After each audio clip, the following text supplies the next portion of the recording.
रहमतुल्लाहि बरकातुहू।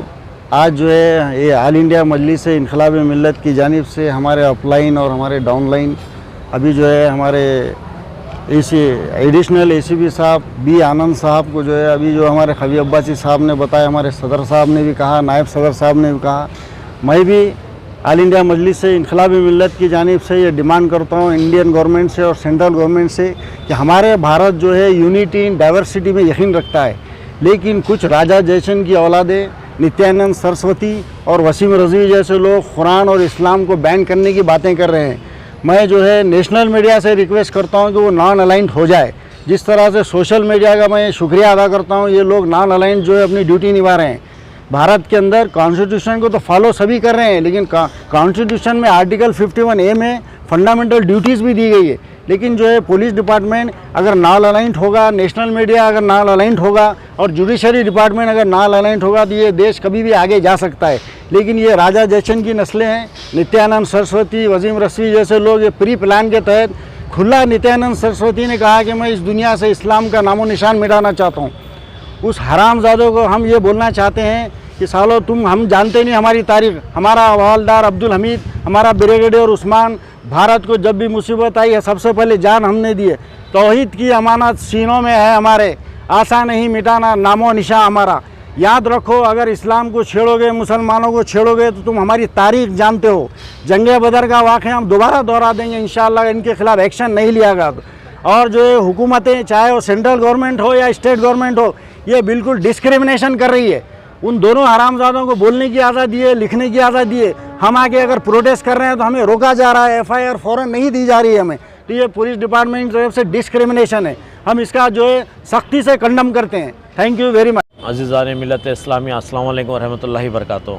आज all India मजलिस इनकलाब मिल्लत पार्टी की तरफ से कंप्लेन लॉन्च किया गया है, प्रोटेस्ट पिटीशन दिया है DCP ऑफिस पे। हम आकर यहाँ पर एडिशनल DCP आनंद साहब को कंप्लेन किए है कि वो वसीम रज़वी शैतान के ऊपर कानूनी कार्रवाई की जाए। उसके साथ जो उसका साथी नरसिंह है आनंद, उसके ख़िलाफ़ भी कार्रवाई की जाए, क्योंकि ये लोग कुरान शरीफ में तब्दीली लाना चाह रहे हैं जो कि क़यामत तक के बदला चेंज नहीं आ सकता उसमें।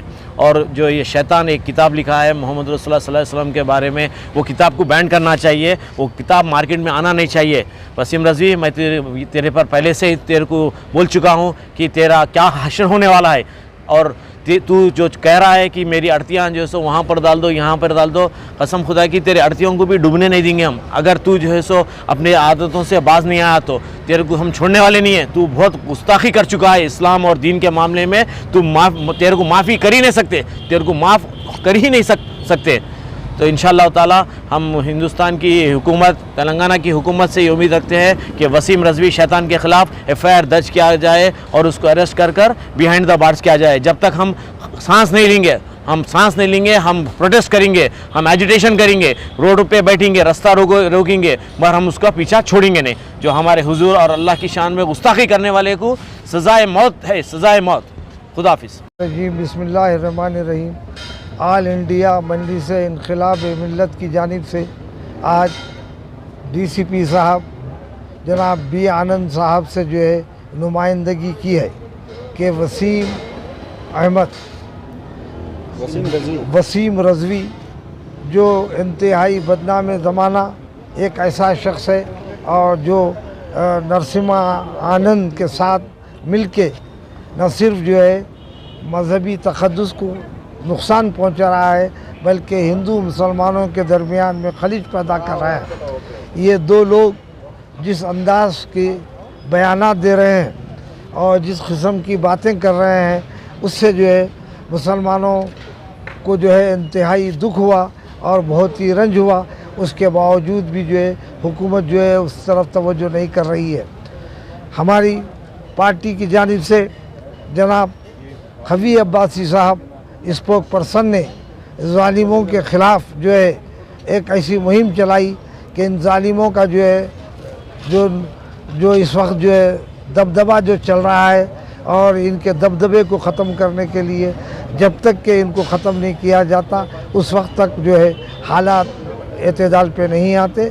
तो उन्होंने जिस अंदाज़ का और जो जुरत के साथ ऐलान किया है वो एक हकीकत है कि मुसलमान जो है कभी भी कुरान पाक की अज़मत और हुजूर अकरम सल्लल्लाहु अलैहि वसल्लम के तक़द्दुस को जो है कभी पामाल होने नहीं देंगे।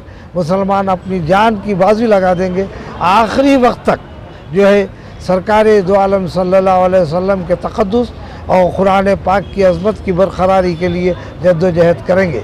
चाहे इसमें जान के जाने का खौफ हो, माल के जाने का खौफ हो या औलाद के तबाह होने का खौफ हो, हम उससे घबराने वाले नहीं हैं। और मैं तमाम बाशऊर लोगों से, खुसूसन मुसलमान और जो है वो जो हमारे हिंदू बिरादर्स जो संजीदा फ़िक्र के हैं, उन्हें गौर करने की ज़रूरत है। ऐसे लोगों के ख़िलाफ़ न सिर्फ जो है इक़दाम करें बल्कि क़ानूनी एतबार से भी इनको जो है FIR बुक कराएं और उन्हें पाबंद करें कि वो जो है इस वक्त हिंदुस्तान के जो सियासी हालात हैं उसके साथ जो है वो जो है समझौता करते हुए चले, वरना कल जो है हिंदुस्तान के लिए बहुत ही दुश्वारी का बायस होगा। हिंदुस्तान दुनिया में जो है अमन पसंद मुल्क है और इस अमन पसंद मुल्क में अगर ऐसे लोग होते हैं तो आप यकीन कीजिए ये जो है मुल्क के लिए या आवाम के लिए या जो है और किसी मखलूक के लिए फ़ायदे का बायस नहीं होते हैं।